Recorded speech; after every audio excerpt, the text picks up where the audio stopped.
তো আশপাশে শোরটা আসছিল, ওই জন্য আমি একটু ওনাদেরকে বলতে গেলাম।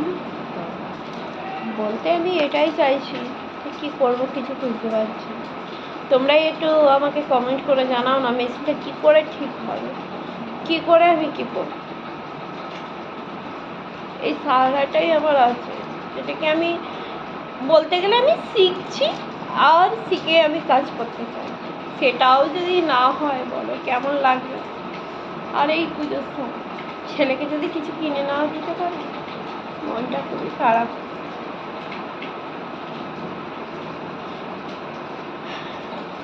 জানি না,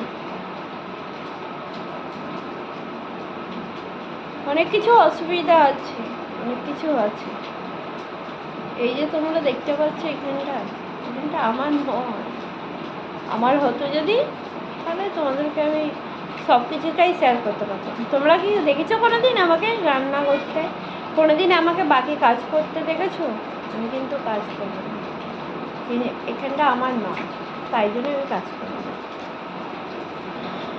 বলতে গেলে আমি এখানে থাকি, আর থেকেই আমি যেটুকু যেমন হয় আমি সেলাইয়ের কাজ করি শুধু।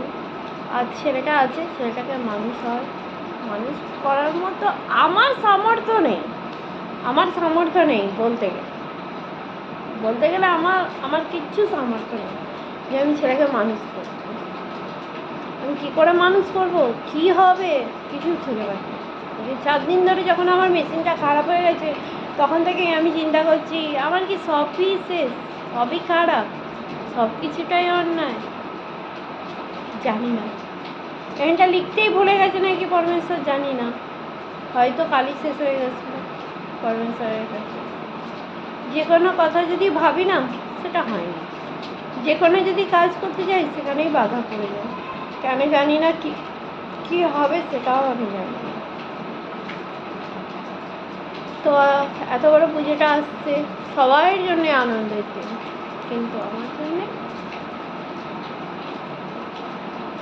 শুধুই পুজো, নামের পুজো হচ্ছে, নামের।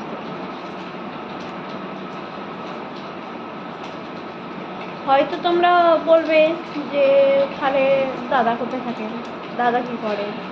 তো দাদার বিষয়টা নেক্সট টাইম তোমাদেরকে জানাবো কী ব্যাপার, কী হচ্ছে।